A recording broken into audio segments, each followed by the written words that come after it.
ప్రభునందు ప్రియమైన దేవుని వారలారా,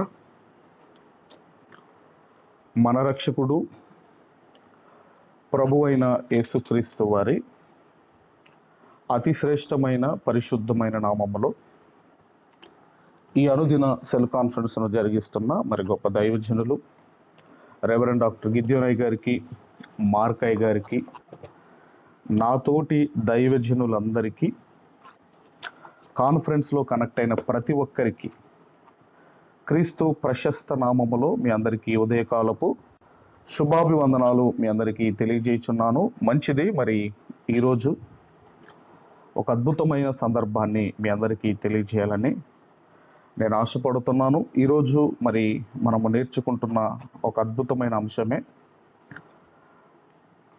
విఫలమైన వృద్ధ తండ్రులు ఎవరు అన్నది ఈరోజు మనం అందరం కూడా ఆలోచన చేయబోతున్నాం. మరలా చెబుతున్నాను, విఫలమైన వృద్ధ తండ్రులు ఎవరు అన్నది ఈరోజు మనం అందరం కూడా నేర్చుకోబోతున్నాము. మరి కుటుంబ వ్యవస్థను ఏర్పాటు చేసింది దేవుడే. అంతేకాకుండా కుటుంబములో ప్రతి ఒక్కరికి రెస్పాన్సిబిలిటీస్ దేవుడిచ్చాడు, బాధ్యతలు ఇచ్చాడు. తల్లికి కొన్ని బాధ్యతలు ఇచ్చాడు, తండ్రికి బాధ్యతలు ఇచ్చాడు, అలాగే పిల్లలకు బాధ్యతలు ఉన్నాయి. మరి కుటుంబానికి ఒక యజమాని, ఒక నాయకుడు భర్త లేదైతే తండ్రి అయితే, ఈ పురుషుని గురించి మరి లోకం ఏమన్నది అంటే ఉద్యోగము పురుష లక్షణము అన్నారు. ఉద్యోగము పురుష లక్షణము అన్నారు. అంటే పురుషుడు అనే చెప్పుకునేవాడు ఏం చేయాలి అంటే ఉద్యోగం చేయాలి, లేదంటే పని చేయాలి, లేదంటే పిల్లలకు సంపాదించాలి, లేదంటే ఇల్లు కట్టాలి. ఇవన్నీ కూడా పురుషుడు చేయవలసిన పనులు అని లోకం చెబుతుంది. అయితే ఈ ఇల్లు కట్టడం కానివ్వండి, పిల్లలకు సంపాదించటం కానివ్వండి, లేదంటే ఈ ఉద్యోగం చేయటం కానివ్వండి, ఇవన్నీ విషయాల్లో లోపాలు ఉండొచ్చు, సమస్యలు రావచ్చు. కానీ పురుషుడు ఖచ్చితంగా ఇదిగోనండి దేవుని ఆజ్ఞను పాటించి తీరాలి. అంటే ఏంటి తండ్రులకు దేవుడిచ్చిన ఆజ్ఞ ఏంటి? ఏం పాటించాలి అన్నప్పుడండి పరిశుద్ధ దేవుని గ్రంథములో నుండి దయచేసి ద్వితీయోపదేశ కాండము, అందరం కూడా ద్వితీయోపదేశ కాండము దయచేసి 6వ అధ్యాయము 6వ వచనము నుంచి 9వ వచనం వరకు గల లేఖన భాగాలు చదువుకుందాం. ద్వితీయోపదేశ కాండము 6వ అధ్యాయము 6వ వచనము నుండి 9వ వచనము వరకు గల లేఖన భాగాలు చదువుకుందాము. నేడు నేను నీకు ఆజ్ఞాపించు ఈ మాటలు నీ హృదయములో ఉండవలెను. ఒక తండ్రికి దేవుడు చెబుతున్నాడు. ఈ ఆజ్ఞలు ఏవైతే ఉన్నాయో, ఈ మాటలు ఏవైతే ఉన్నాయో, ఓ తండ్రులారా, ముందు నీ హృదయములో ఉండవలెను. నీ హృదయములో దేవుని మాటలు ఉండాలి. నీ హృదయములో దేవుని మాటలు ఉండాలి. అంటే ముందు దేవుని ఆజ్ఞలు ముందు తండ్రి పాటించాలి, తండ్రి గైకొనాలి. అంతేకాదండి, తర్వాత 7వ వచనములో నీవు నీ కుమారులకు వాటిని అభ్యసింపజేసి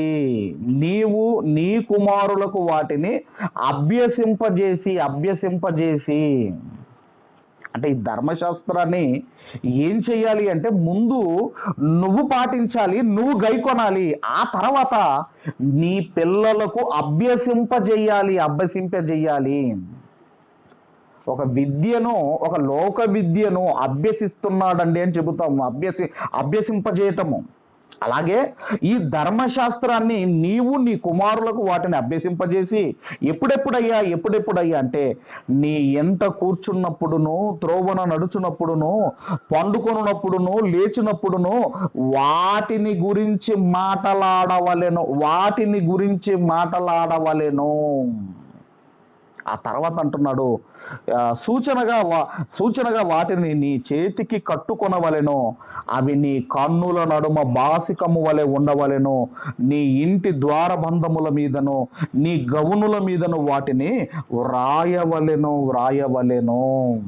అంటే బాసికము వలె ఉండవలెను అని ఎందుకు అంటున్నాడు అంటే, వాక్యము లేదంటే ఈ ధర్మశాస్త్రము నీ పిల్లలకు సమీపముగా ఉంచు. మొత్తం మీద ఏం చెబుతున్నాడు అంటే, ఒక వాక్యపు వాతావరణములో నీ పిల్లలను పెంచు అని ఒక తండ్రికి దేవుడు బాధ్యతలు ఇస్తున్నాడు. బాసికము వల్ల అంటే వాక్యానికి, ధర్మశాస్త్రానికి దగ్గరగా సమీపముగా నీ పిల్లలు ఉండాలి. అంటే ధర్మశాస్త్రాన్ని పిల్లలకు నేర్పించాలి, వారిని పోషించాలి. ఇదిగోనండి, వాక్యాన్ని నేర్పించే బాధ్యత దేవుడు ప్రతి తండ్రికి ఇచ్చాడు. అందుకే తండ్రికి కొన్ని రెస్పాన్సిబిలిటీస్ ఉన్నాయి, కొన్ని బాధ్యతలు ఉన్నాయి. అలాగే క్రొత్త నిబంధనలో కూడా మరి మనము చూడగలిగితే, దయచేసి ఎఫెసీయులకు రాసిన పత్రిక, అపోస్తులైన పౌలు గారు ఎఫెసీయులకు రాసిన పత్రిక 6వ అధ్యాయము 4వ వచనాన్ని మనము చదవగలిగితే, తండ్రులారా మీ పిల్లలకు కోపము రేపక ప్రభు యొక్క శిక్షలోను బోధలోను వారిని పెంచండి. తండ్రులారా, తండ్రులకు చెబుతున్నాడు. ఇదిగోనండి, ఏమని చెబుతున్నాడంటే, పోషించే బాధ్యత, వాక్యములో పెంచే బాధ్యత ఎవరికిచ్చాడు అంటే తండ్రికిచ్చాడు. అందుకే అంటున్నాడు, మీ పిల్లలకు కోపము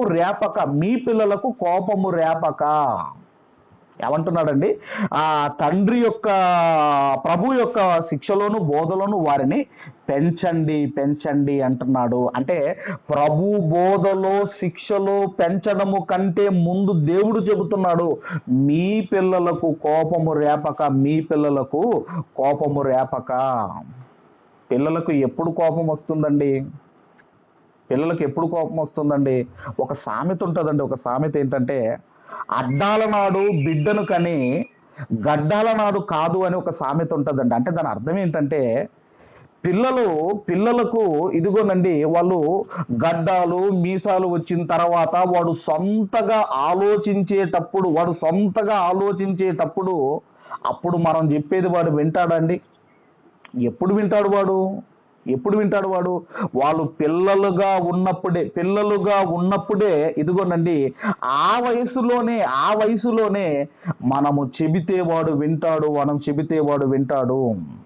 పిల్లలుగా ఉన్నప్పుడే మనం కోపపడాలి. అంతేగాని గడ్డాలు వచ్చిన తర్వాత, మీసాలు వచ్చిన తర్వాత మనం చెబితే వాళ్ళు వింటారా? కాబట్టి మనం చూడగలిగితేనండి, అందుకే ఇక్కడ కూడా ఏమంటున్నాడు అంటే, మీ పిల్లలకు కోపము రేపక. అదే చిన్ననాడైతే, అమ్మో డాడీ మాట వినకపోతే మనకు అన్నం పెట్టడు, ఇదిగో మనకు కావలసినవి మనకి ఇవ్వడు అన్న ఒక భయం ఉంటుంది. కానీ వాడు స్వతహాగా సంపాదిస్తున్నప్పుడు, వానికి గడ్డం వచ్చినప్పుడు, వానికి మీసాలు వచ్చినప్పుడు, వాడు సొంతగా ఆలోచిస్తున్నప్పుడు వాడు ఎందుకు వింటాడండి? ఆ వయసులో వాడు ఎందుకు వింటాడండి? అందుకే తండ్రులకు చెబుతున్నాడు, పిల్లలుగా ఉన్నప్పుడే వాళ్ళకు కోపము రేపకండి. ఒకవేళ నువ్వు ప్రభు యొక్క బోధలో, శిక్షలో పెంచుతున్నా వారికి కోపము రేపావా? దేవుడు అంటున్నాడు, ఇదిగో ఆ పెంపకము సరిగ్గా ఉండదు అంటున్నాడు. అందుకే ముందు చెబుతున్నాడు, కోపము రేపకూడదు అంటే ముందు తండ్రి కోపాన్ని కంట్రోల్ చేసుకోవాలి. అందుకే సామెతల గ్రంథంలో మనకు తెలుసు కదండి, ఏమని? ఆ సామెతల గ్రంథము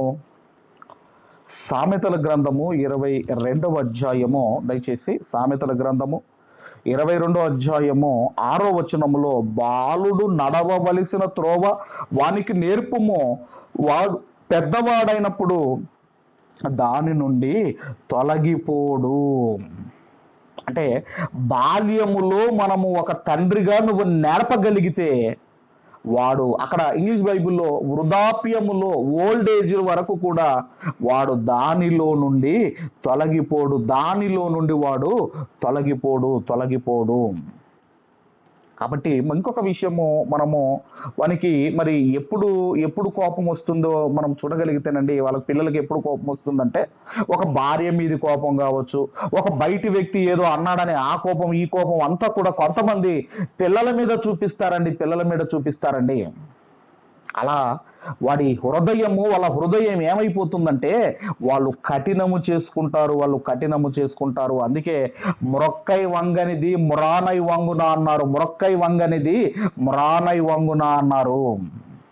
మొక్క దశలో ఉన్నప్పుడే తండ్రిగా పిల్లలను వంచాలి. అందుకే పిల్లలకు కోపం రేపకుండా అందుకే భార్య కూడా సహకరించాలి అంటున్నాడు. కాబట్టి ఒక తండ్రిగా మీ పిల్లలను పోషించే బాధ్యత, ఇదిగో వాళ్ళను వాక్యములో పెంచే బాధ్యత దేవుడు తండ్రికి ఇస్తున్నాడు. తిమోతి గారికి రాసిన మొదటి పత్రిక, అపోస్తులైన పౌలు గారు తిమోతి గారికి రాసిన మొదటి పత్రిక, దయచేసి 5వ అధ్యాయము 8వ వచనాన్ని మనమందరము కూడా చదువుకుందాము. ఎవడైనను స్వకీయులను విశేషముగా తన ఇంటి వారిని సంరక్షింపకపోయిన ఎడల వాడు విశ్వాస త్యాగము చేసిన వాడై అవిశ్వాసి కన్నా చెడ్డవాడై ఉండును. ఇక్కడ ఏమంటున్నాడు అంటేనండి, ఎవడైనా తర్వాత సంరక్షింపకపోయిన ఎడల వాడు ఈ వాడు అనే పదము బైబిల్ గ్రంథంలో సాతానుకు ఉపయోగించాడు, తర్వాత ఇస్కరియోతు యూదాకు ఉపయోగించాడు. అంటే వాడు అన్న పదం ఏదైతే ఉందో అది అవమానకరమైనది. అంటే ఇక్కడ ఏమంటున్నాడు అంటే, ఒక కుటుంబ యజమాని, ఒక కుటుంబ నాయకుడు ఇంటి వారిని సంరక్షింపకపోయిన ఎడల, తన పిల్లలను వాక్యములో పెంచకపోయిన ఎడల అతడు విశ్వాస త్యాగము చేసిన వాడై అవిశ్వాసి కన్నా చెడ్డవాడై ఉండును అంటున్నాడు. మనము ఎంత పెద్ద ఆఫీసర్ అయినా, ఎంత పెద్ద బిజినెస్ మెన్ అయినా, ఎంత గొప్ప సేవకుడివైనా, ఇదిగో వాటిలో పడిపోయి నీ పిల్లలను నిర్లక్ష్యము చెయ్యకు. అలా నిర్లక్ష్యము చేస్తే ఎంతో నష్టపోతామండి. ఎంతో నష్టాన్ని మనము చూడవలసి ఉంటుంది. నువ్వు ఏ ఉద్యోగమైనా చెయ్యి, ఏ పనైనా చెయ్యి, ఎంత సేవైనా చెయ్యి, కానీ నీ పిల్లల విషయంలో నువ్వు నెగ్లెక్ట్గా ఉండకు అని దేవుడు మనకు చెబుతున్నాడు. ఎందుకంటేనండి, మనుషులు ఒక కోళ్ళ పెంపకంలో సక్సెస్ అయ్యాడు, ఒక చేపల పెంపకంలో సక్సెస్ అయ్యాడు, ఒక పందుల పెంపకంలో సక్సెస్ అయ్యాడు, ప్రతి పెంపకములో సక్సెస్ అయ్యాడు. కానీ పిల్లల పెంపకములో ఎందుకో మనుషులు ఫెయిల్యూర్ అవుతున్నారు. అందుకేనండి, మనము పిల్లలను పట్టించుకోకపోతే మన జీవితంలో ఎంత నష్టపోతామో ఈరోజు అదే మనం ఆలోచిస్తున్నామో. విఫలమైన వృద్ధ తండ్రులు ఎవరు అన్నది ఈరోజు మనం ఆలోచిస్తున్నామో. మరి దయచేసి ఇక మొట్టమొదటి తండ్రి ఎవరో మనము చూడగలిగితే, దయచేసి సమూయేలు మొదటి గ్రంథము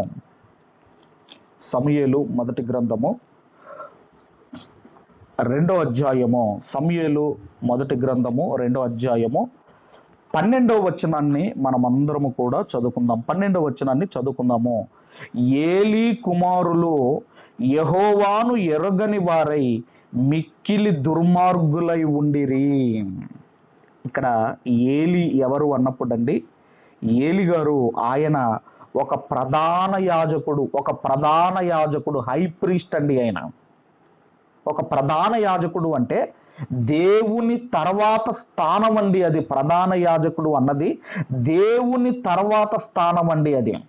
అంటే ప్రధాన యాజకుడు అని ఏలి గారు మనం ఆలోచన చేయగలిగితే, ఒక ప్రధాన యాజకుడు అనే వరము దేవుడు ఏలి గారికి ఇచ్చాడు.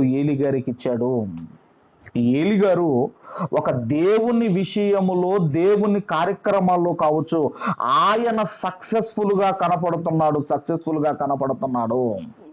కానీ పిల్లలను పెంచే విషయములో ఇదిగోనండి ఆయన ఫెయిల్యూర్గా కనపడుతున్నాడు. ఎందుకంటే ఎలా ఉన్నారటండి, ఏలి కుమారులు యెహోవాను ఎరుగని వారై మిక్కిలి దుర్మార్గులై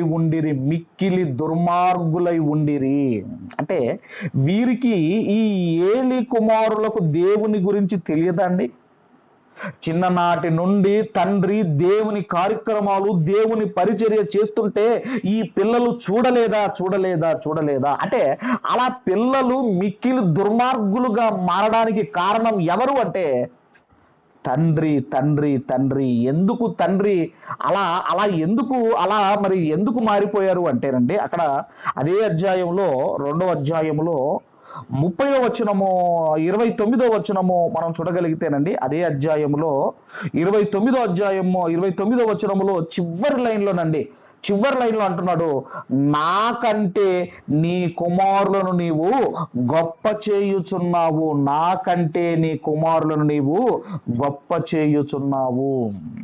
అంటే దేవుని కంటే ఏలి గారు తన పిల్లలను గొప్ప చేశాడటండి.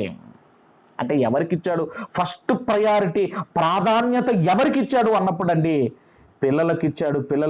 కానీ దేవుని తర్వాతే ఎవరైనా, భార్య అయినా పిల్లలైనా ఎవరైనా వాళ్ళు బాధపడినా పర్వాలేదు, కానీ దేవుని తర్వాతే. అంటే ఇది ఏమనుకున్నాడు అంటే, వాళ్ళు మారతారులే, వాళ్ళు బాగుపడతారులే అనుకున్నాడు. వాళ్ళను ఏలి గారు పట్టించుకోవడం మానేశాడు. దేవుడు ఏం చెప్పాడు? పిల్లలను కోపము రేపక ప్రభు యొక్క బోధలోను శిక్షలోను వారిని పెంచమని చెప్పితే ఇతను ఏం చేశాడు అన్నప్పుడు అండి, ఇదిగో పెరుగుతారులే, మారతారులే, బాగుపడతారులే అనుకున్నాడండి. కాబట్టి మనం చూడగలిగితే ఇదిగో ఇక్కడ సేవకుల పిల్లలైనంత మాత్రాన సేవ చెయ్యాలి అన్న రూల్ లేదండి. ఎందుకంటే అది వారసత్వం కాదది. దేవుడు నిన్ను పిలవాలి, దేవుడు నిన్ను ఆకర్షించుకోవాలి, దేవుడు నిన్ను నిలబెట్టుకోవాలి. అంతేగాని ఇక సేవకుని పిల్లలు ఇక సేవ చేయాలి అన్న రూల్ లేదండి. అది వారసత్వము కాదు. కాబట్టి సేవకుని పిల్లలు తిరుగుబోతులుగా, తాగుబోతులుగా ఉండకూడదండి.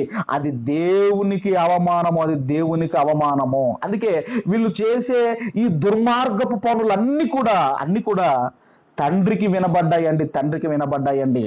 అప్పుడు ఆయన అంటున్నాడు, అదే సమూయేలు మొదటి గ్రంథం 2వ అధ్యాయము 22 నుండి 25 వచనాలు మనము చదవగలిగితే, ఏలి బహువృద్ధుడాయెను. అందుకే విఫలమైన వృద్ధ తండ్రులు ఎవరు అని మనం ఆలోచిస్తున్నాము. ఏలి బహువృద్ధుడాయెను. ఇజ్రాయేలీలకు తమ కుమారులు చేసిన కార్యములన్నీ వారు ప్రత్యక్షపు గుడారం యొక్క ద్వారము దగ్గర సేవ చేయుటకు వచ్చిన స్త్రీలతో శయనించుటయు మాట చెవిన పడగా వారిని పిలిచి ఇట్లా నేను ఈ జనుల ముందర మీరు చేసిన చెడ్డ కార్యములు నాకు వినబడినవి. ఈలాటి కార్యములు మీరు ఎందుకు చేయుచున్నారు? నా కుమారులారా, ఇలాగు చెయ్యవద్దు, నాకు వినబడినది మంచిది కాదు. యెహోవా జనులను మీరు అతిక్రమింపజేయుచున్నారు. నరునికి నరుడు తప్పు చేసిన ఎడల దేవుడు విమర్శ చేయును గాని, ఎవరైనా యెహోవా విషయములో పాపము చేసిన ఎడల వాని కొరకు ఎవడు విజ్ఞాపన చేయుననెను. ఏలి గారు చెబుతున్నారు ఏమని చెబుతున్నారంటే, యాజకులు ప్రజల కొరకు ప్రార్థన చేయాలి. యాజకులు ప్రజల కొరకు ప్రార్థన చేయాలి. అలాంటిది యాజకులే పాపము చేస్తే యాజకుల కొరకు ఎవరు మొరపెడతారు అని చెప్పినప్పుడండి ఇదిగో ఆ పిల్లలు వినే పరిస్థితుల్లో లేరు. ఎందుకు వినే పరిస్థితుల్లో లేరు?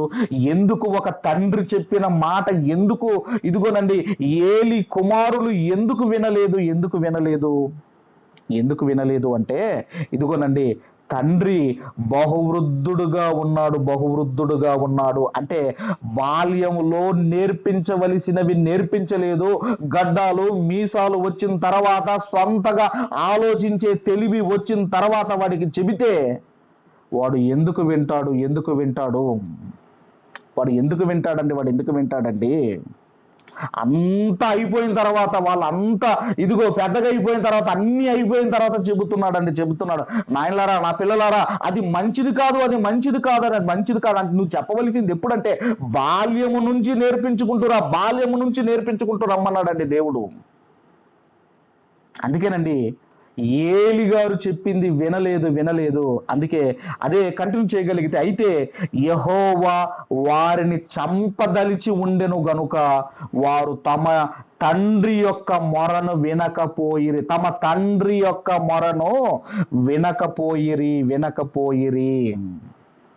దేవుడే ఏలి కుమారులను చంపాలి అనుకున్నాడు. ఎందుకంటే తల్లిదండ్రి మాట వినకపోతే దేవుని మాట విననట్టే.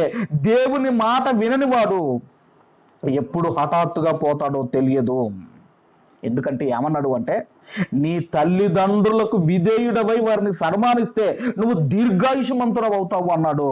తల్లిదండ్రుల మాట వినకపోతే ఇదిగోనండి అతను ఎప్పుడు హఠాత్తుగా పోతాడో తెలియదండి.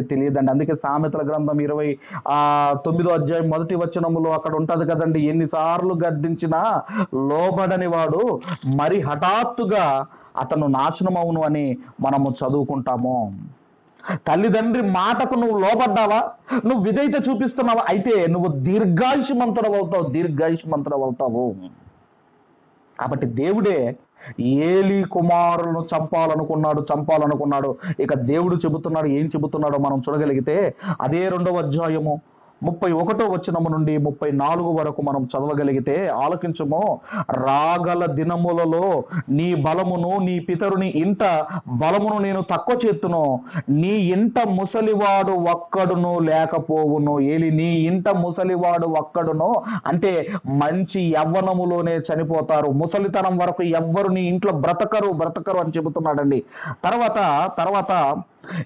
32 యెహోవా ఇశ్రాయేలులకు చేయదలిచిన మేలు విషయములో నా నివాస స్థలమునకు అపాయము కలగగా నీవు చూతువు. ఎప్పటికి నీ ఎంత ముసలివాడు ఉండడు.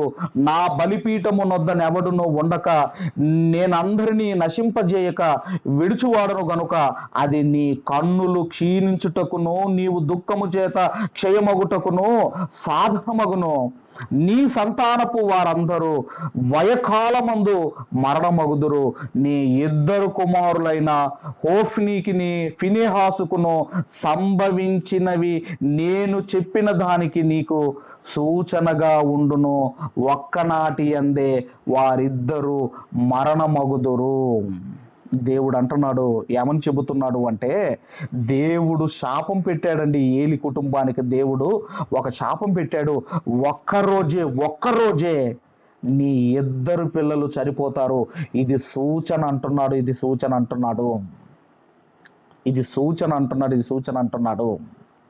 ఆ తర్వాత మీరు 4వ అధ్యాయానికి రాగలిగితే ఫిలిస్తీయులు ఇశ్రాయేలీల మీదకి యుద్ధానికి రావటము, ఆ తర్వాత ఇశ్రాయేలీలు గెలవకపోవటం వల్ల దేవుని మందసము, నిబంధన మందసాన్ని మనం తీసుకొని వెళదాము, అది ఎక్కడుంటే అక్కడ వాళ్ళకు విజయం కలుగుతుంది గనక మనం గెలుస్తామనుకొని ఆ మందసము తీసుకొని వెళతారు. ఆ తర్వాత ఏం జరుగుతుందో మనందరికీ తెలుసు.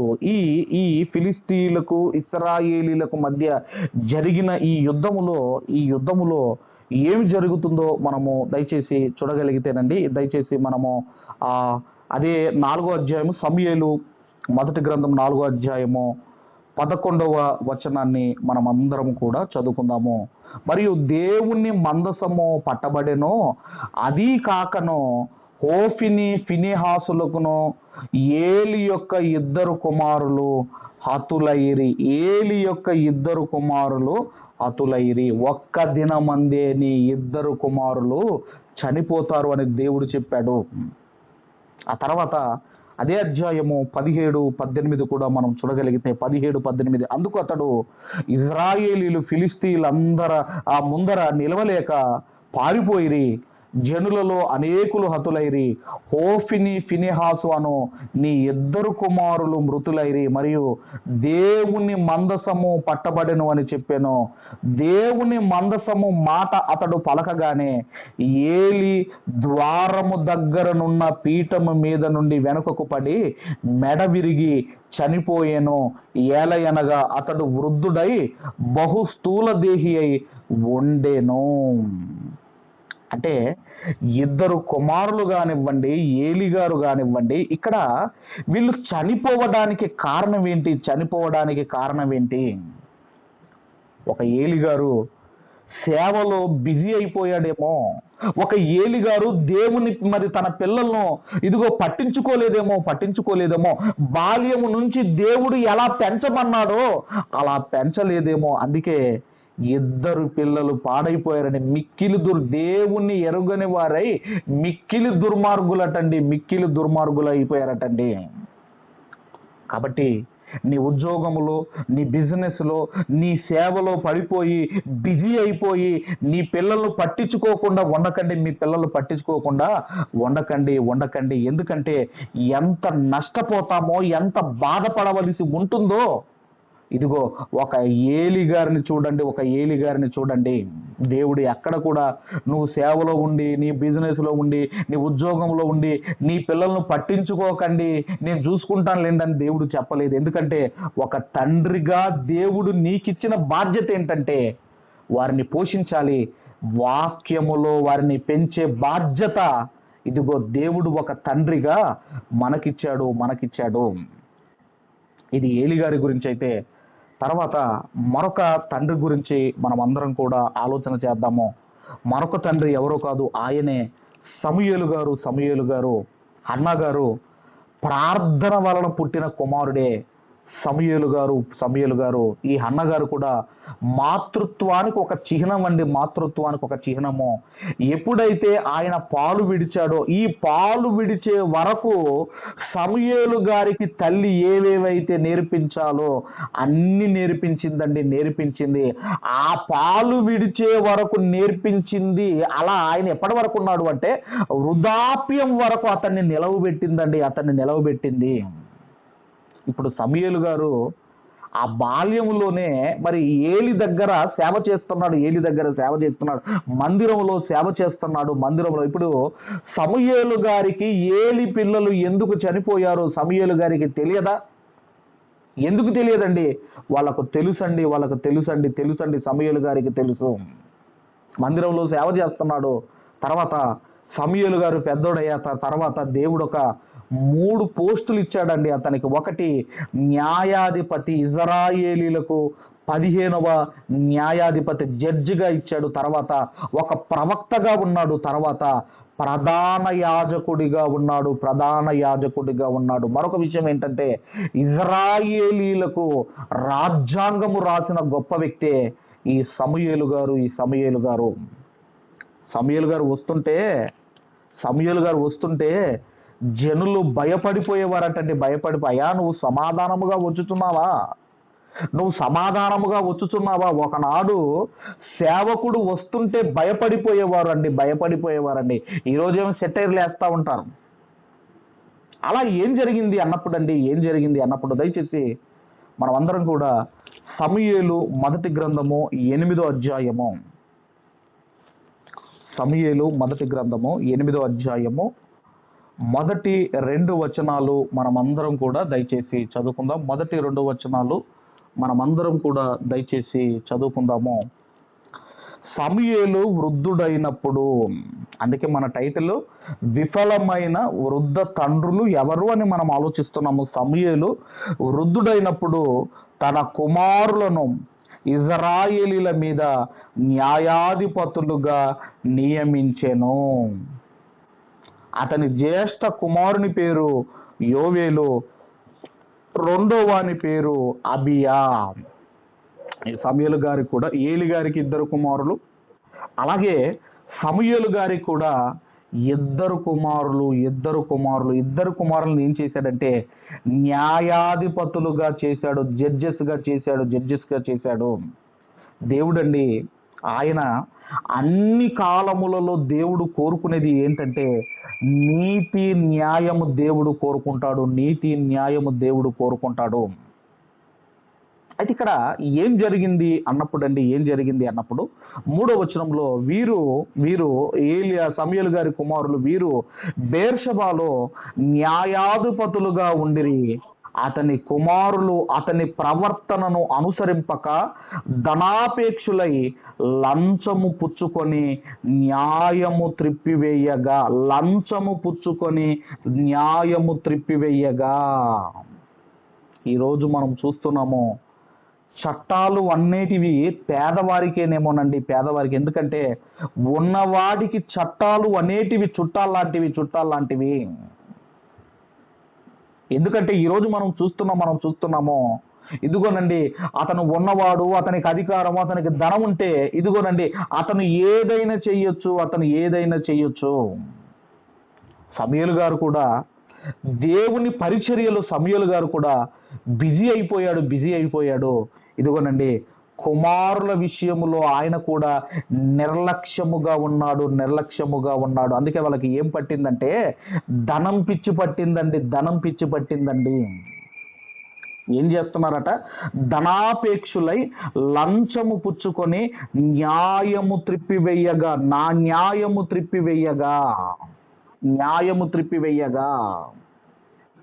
అప్పుడు ఏం జరిగింది అన్నప్పుడు 4వ వచనంలో ఇజ్రాయేలీల పెద్దలందరూ కూడి రామాలో సమూయేలు నొద్దకు వచ్చి 5వ వచనములో చిత్తగించుము, నీవు వృద్ధుడవు, నీ కుమారులు నీ ప్రవర్తన వంటి ప్రవర్తన గలవారు కారు గనుక సకల జనుల మర్యాద చొప్పున మాకు ఒక రాజు నియమించుము, అతడు మాకు న్యాయము తీర్చునని అతనితో అనిరి.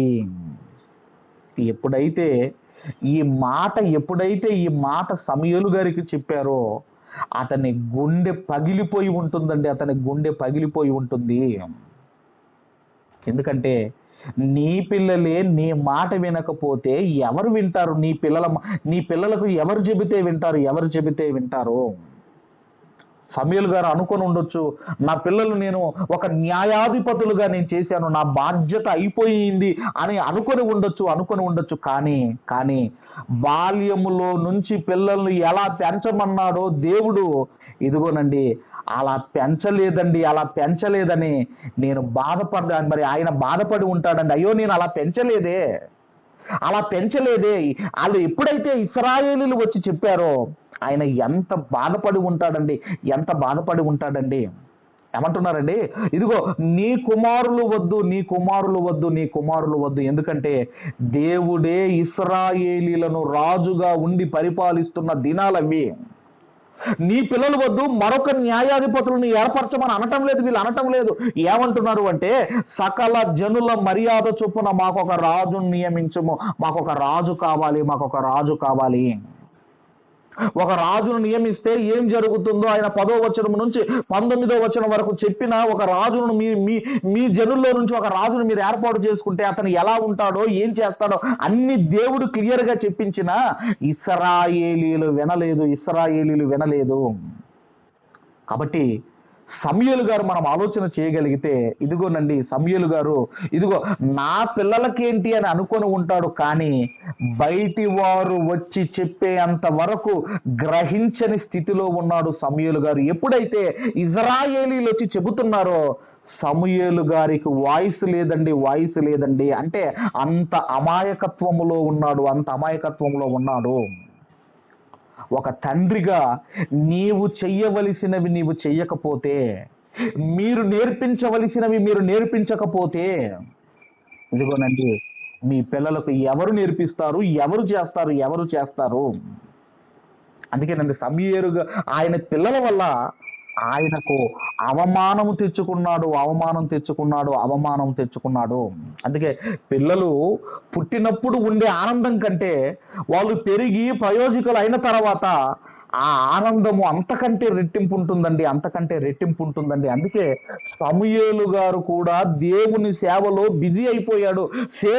దేవుని సేవ ఘనముగా జరిగించిన వ్యక్తి, కానీ పిల్లల పెంపకములో ఆయన కూడా ఒక ఫెయిల్యూర్ తండ్రిగా కనబడుతున్నాడు. సమూయేలు గారు కనబడుతున్నారు. ఈయన మరి రెండో వ్యక్తి అయితే త్వరగా మూడవ వ్యక్తి దగ్గరికి మనం వెళదాము. మూడో వ్యక్తి ఎవరో కాదండి, ఆయనే దేవునికి ఇష్టానుసారుడైన మనుషుడైన దావీదు గారండి. దేవుడంటే భయము భక్తి కలిగిన వ్యక్తి అండి దావీదు గారు. దావీదు గారు అంటే ఆయన ధైర్యవంతుడు. ఎంత ధైర్యవంతుడంటే ఒక సింహం మీదకి వెళ్ళిన ధైర్యవంతుడు, ఒక గొలియాతు మీదకి వెళ్ళిన ధైర్యవంతుడండి. అందుకే ఆయన ఎవరు అంటే ఓటమి ఎరుగని వాడండి, యుద్ధ వీరుడండి ఒక దావీదు గారు. ఆయన ఒక మ్యూజికిస్ట్ అండి. ఆయన ఒక వాయిద్యములు వాయించేవాడు, అలాగే పాటలు రాసేవాడు, పాటలు పాడేవాడు. ఈరోజు పాటలు పాడటం వస్తే పాటలు రాయటం రాదు, పాటలు రాయటం వస్తే మ్యూజిక్ వాయించటం రాదు, మ్యూజిక్ వాయించటం వస్తే పాటలు రాయలేడు, పాటలు పాడలేదు. అలాంటి రోజులు. మరి అలాంటిది మనం ఆలోచన చేయగలిగితే దావీదు గారు ఆల్రౌండర్గా కనబడుతున్నాడు. అన్నీ చేయగలడండి దావీదు గారు, అన్నీ చేయగలడు.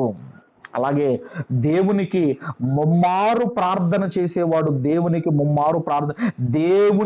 ఇవ్వవలసిన టైమును దేవునికి కేటాయించేవాడు. ఒక రాజండి, ఒక దేశాన్ని పరిపాలిస్తున్న రాజు ఆయన. అలాంటి రాజుకు ఎన్ని పనులుంటాయి మీరు. అయినా దేవునికి ఇవ్వవలసిన టైమును దేవునికి కేటాయించేవాడు.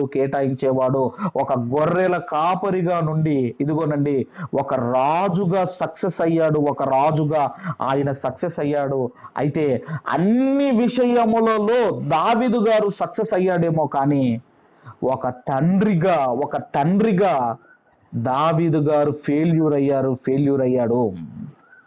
మరి అతనికి 8 మంది మరి భార్యలు, అలాగే 10ల సంఖ్యలో పిల్లలు ఉన్నారు. కానీ ఒక తండ్రిగా అతను ఏమయ్యాడు అంటే అతను ఫెయిల్యూర్ అయ్యాడు. మరి సమూయేలు 2వ గ్రంథము మీరు తర్వాత మరి చదువుకోండి. 13వ అధ్యాయము, సమూయేలు 2వ గ్రంథము 13వ అధ్యాయము, అక్కడ 5వ వచనం వరకు అక్కడ ఒక వ్యక్తి కనపడతాడు. ఎవరు అంటే దావీదు కుమారుడగు అమ్నోను కనపడతాడండి. దావీదు కుమారుడు. దావీదు గారికి ఉన్న అనేక మంది భార్యలో ఒక భార్య కుమారుడే ఈ అమ్నోను అనేవాడు.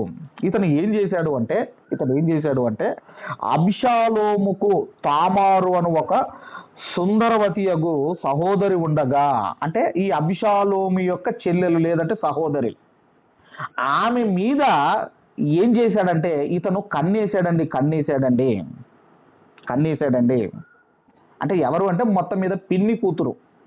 అంటే ఈ అబ్షాలోము, ఈ తామారు ఒక తల్లి పిల్లలు, ఈ అమ్నోన్ అనేవాడు ఒక తల్లి పిల్లలు, ఇలా పిన్ని కూతురు మీద ఈయన ఏం చేశాడంటే అమ్నోన్ అనేవాడు ఇదిగోనండి కన్నేశాడు.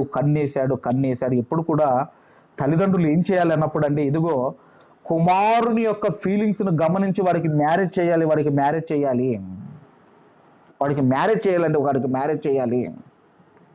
ఇక్కడ తర్వాత ఆ విషయాన్ని కాస్త ఎవరికి చెప్పాడంటే ఈ దావీదు సహోదరుడు కుమారుడైన ఇక్కడ అతని పేరేం పేరంటే యెహోనాదాబ్ అండి. వీడు ఎలాంటి వాడంటే బహు కపటమైన వాడటండి. యెహోనాదాబ్ అనేవాడు అసలు కపటమైన వాడంటేనే మంచిది, బహు కపటమైన వాడటండి. ఇదిగో మరి నాకు ఇలాంటి ఫీలింగ్స్ ఉన్నాయి, మరి ఇలా అన్నప్పుడు అండి వాడు ఒక్కడి వీకాలి కదండి. ఒరే మన చెల్లిరా అలా చేయకూడదురా, అది తప్పురా అని చెప్పాలి కదండి. అసలు అన్యజనులలో కూడా ఇలాంటిది ఉండదండి, ఇలాంటి పని జరగదండి. అలాంటిది ఇగోనండి. ఆ తర్వాత ఏం జరుగుతుందంటే మనం ఆలోచన చేయగలిగితే వీడు మన రోగి అయినట్టుగా నటించటం, ఆ తర్వాత తామారు ఆ భోజనం చేసుకొని రావటం, ఆ తర్వాత ఆమెను పాడు చేయటం అండి. ఈ విషయం కాస్త ఎవరికి తెలిసిందంటే దావీదు గారికి తెలిసింది. అదే సమూయేలు 2వ గ్రంథము దయచేసి 13వ అధ్యాయము 21వ వచనాన్ని మనం అందరం కూడా చదువుకుందాం. 21వ వచనము, ఈ సంగతి రాజగు దావీదునకు వినబడినప్పుడు అతడు బహు రౌద్రము తెచ్చుకొనెను. మరి దావీదు గారికి వినబడింది కదండి, బహు రౌద్రము కోపము తెచ్చుకున్నాడని మనం చదువుకుంటున్నాం కదండి. మరి వెళ్ళి అమ్నోనుని ఏమైనా గర్దించాడా? అమ్నోనుని ఏమైనా కొట్టాడా, తిట్టాడా, ఏమన్నా అన్నాడా? అనలేదు. ఎందుకు అనలేదంటే, ఒకవేళ దావీదు గారు వెళ్ళి అమ్నోను అడిగితే అమ్నోను ఏం ప్రశ్నిస్తాడో దావీదు గారికి తెలుసు. మరి నువ్వెందుకయ్యా ఉరియా భార్యను అలా చేశావని ఒక అమ్నోను దావీదును అడిగితే దావీదు గారి దగ్గర ఆన్సర్ లేదండి. దావీదు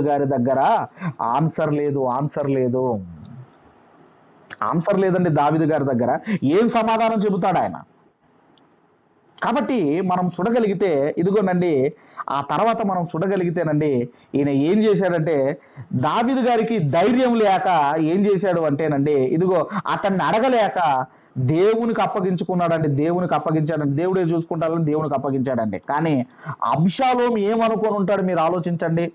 మా డాడీ ఇదిగో వేస్ట్ అండి, మా డాడీ చాలా వీక్ అండి, మా డాడీ ఒక ఫెయిల్యూర్ అండి, ఇదిగో ఈ అమ్నోను అనేవాడు ఇలా చేస్తే కనీసం మా డాడీ వాడిని శిక్షించలేకపోయాడు, మా డాడీ ఇలాంటి డాడీ అని అనుకొని ఉండడం మీరు ఆలోచించండి. ఆ తర్వాత ఏం జరిగిందంటేనండి, ఈ అబ్షాలోము అనేవాడు ఎందుకంటే వాళ్ళ సొంత చెల్లె ఆ సహోదరి కదండి. ఆ తర్వాత ఒక 2 సంవత్సరాలు వెయిట్ చేశాడండి. వెయిట్ చేసిన తర్వాత వీళ్ళు గొర్రె బొచ్చు కత్తరించు కాలం వచ్చినప్పుడు అండి, వీళ్ళు ఏం చేశాడంటే అబ్షాలోము అనేవాడు రాజకుమారులందరినీ కూడా విందుకు పిలిచాడు. ఆ తర్వాత అమ్నోను కూడా వచ్చాడు. ఈ అమ్నోను త్రాగి మత్తుడైనప్పుడు అతన్ని చంపండి అని ఆజ్ఞ ఇచ్చాడు. ఆ తర్వాత ఏం జరిగింది అని మనం చూడగలిగితే 28వ వచనము అదే అధ్యాయము దయచేసి 13వ అధ్యాయం 2వ సమూయేలు గ్రంథం 13వ అధ్యాయము 28 నుంచి 30 వరకు మనం చదవగలిగితే, అంతలో అబ్షాలోము తన పనివారిని పిలిచి అమ్నోనును ద్రాక్షారసం వలన సంతోషి అయి ఉండుట మీరు కనిపెట్టియుండి అమ్నోనును హతము చేయుడని నేను మీతో చెప్పినప్పుడు భయపడక అతన్ని చంపుడి. నేను కదా మీకు ఆజ్ఞ ఇస్తున్నాను, ధైర్యము తెచ్చుకొని పౌరుషము చూపుడి అని గట్టిగా ఆజ్ఞాపించెను. అబ్షాలోము ఇచ్చిన ఆజ్ఞ చొప్పున వారు చేయగా రాజకుమారులందరూ లేచి తమ కంచెర గాడిదల మీద నెక్కి పారిపోయిరి. వారు మార్గములో ఉండగానే ఎవడునూ లేకుండా రాజకుమారులందరినీ అబ్షాలోము హతము చేసినని దావీదునకు వర్తమానము రాగా. అయితే అబ్షాలోము టార్గెట్ ఎవరు అంటేనండి, ఇదిగోనండి అమ్నోను. ఎప్పుడైతే ఈ విషయము ఈ మన అమ్నోను చనిపోయాడని ఎప్పుడైతే దావీదు గారికి తెలిసిందో 31వ వచనములో అతడు లేచి వస్త్రములు చింపుకొని నేలన పడి ఉండెను. మరియు అతని సేవకులందరూ వస్త్రములు చింపుకొని దగ్గర నిలవబడి ఉండిరి. ఎప్పుడైతే ఒక పెద్ద కుమారుడు అమ్నోను చనిపోగానే దావీదు గారు బట్టలు చింపుకుంటున్నాడు.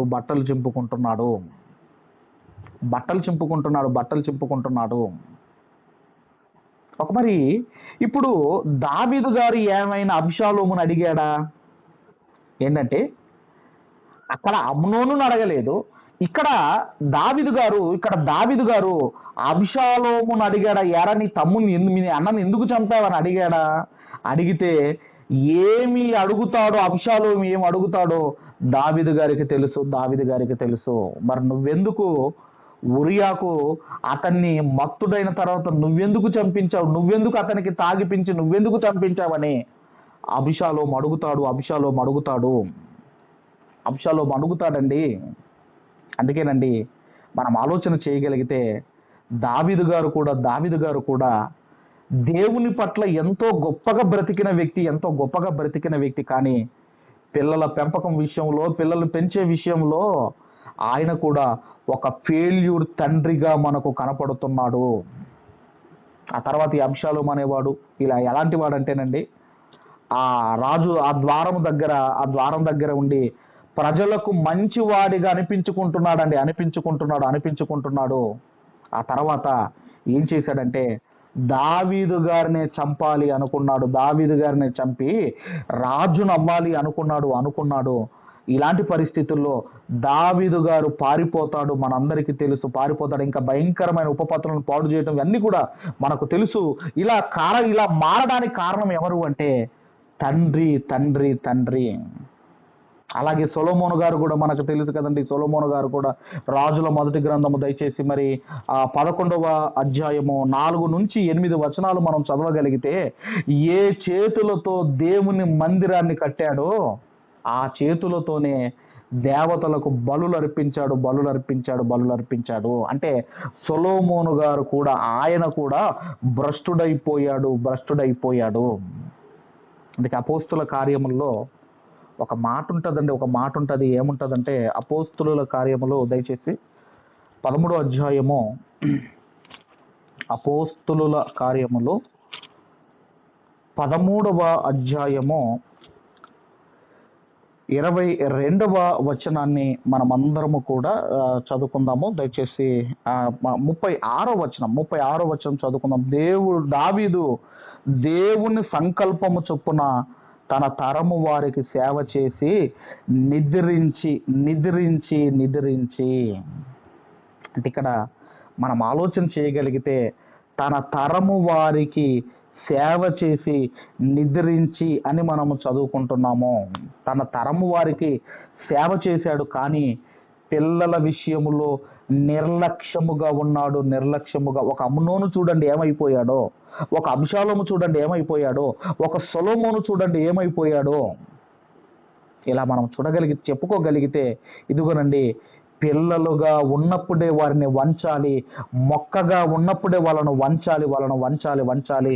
పెద్దవారైన తర్వాత వాళ్ళను వంచుదామని మనం ఎంత ప్రయత్నించినా వాడు మన మాట వినడు. అందుకే బాలుడు నడవవలసిన త్రోవ వానికి నేర్పమంటున్నాడు. అందుకేనండి ఈరోజు ఒక తండ్రిగా నీవు ఒక సక్సెస్ఫుల్ తండ్రివా, ఒక ఫెయిల్యూర్ తండ్రివా ఒక్కసారి మీరు ఆలోచించండి. మీరు సక్సెస్ అయ్యారో ఫెయిల్యూర్ అయ్యారో మీకు ఎప్పుడు తెలుస్తుందంటే మీ ఓల్డ్ ఏజ్లో మీకు తెలుస్తుంది. అందుకే బాలుడు నడవవలసిన త్రోవ వానికి నేర్పుము, పెద్దవాడైన దానిలో నుంచి వాడు తొలగిపోడు. అంటే పెద్దవాడైనప్పుడు అన్న దగ్గర ఇంగ్లీష్ బైబిల్లో అక్కడ అతని ఓల్డ్ ఏజ్ వచ్చే వరకు, అతని చివరి దినం వరకు అతను తొలగిపోడు. దానికి మరి నిలువెత్తు నిదర్శనమే సమూయేలు గారు. ఆ పాలు తాగేంత వరకు నేర్పించింది, అతన్ని వృద్ధాప్యం వరకు నిలబెట్టింది. అందుకే బాల్యములో ఉన్నప్పుడే నేర్పించాలి. అందుకే బైబిల్ గ్రంథంలో దేవుని కొరకు గొప్పగా బ్రతికి సేవ చేసి గొప్పవారు అనిపించుకున్న వారు కూడా పిల్లల పెంపకం విషయంలో ఫెయిల్యూర్ అయిపోయారు. నువ్వు బిజినెస్ చేయవచ్చు, నువ్వు ఉద్యోగం చేయవచ్చు, నువ్వు పని చేయవచ్చు, నువ్వు సేవకుడివి కావచ్చు, నీకు రెస్ట్ ఉండకపోవచ్చు, కానీ మీ పిల్లల విషయంలో నెగ్లెక్ట్గా ఉండకండి. నెగ్లెక్ట్గా ఉన్నారా మీరు ఎంతో బాధపడవలసి ఉంటుంది. అలాగే ఒక సక్సెస్ఫుల్ తండ్రులు ఉన్నారు, అలాగే ఫెయిల్యూర్ అయిన తండ్రులు కూడా ఉన్నారు. కాబట్టి మనము మరి ఈ మాటలను మన హృదయంలో భద్రపరుచుకుందాము. ఈ మాటలు ఎందుకు చెబుతున్నానంటే మరి నెక్స్ట్ సండే ఫాదర్స్ డే కాబట్టి ఈ మాటలు మీకు తెలియజేశాను. దేవుడి ఈ మాటలు మనందరి హృదయంలో ఫలింపచేసి మనల్ని దీవించి ఆశీర్వదించును గాక. ఆమేన్.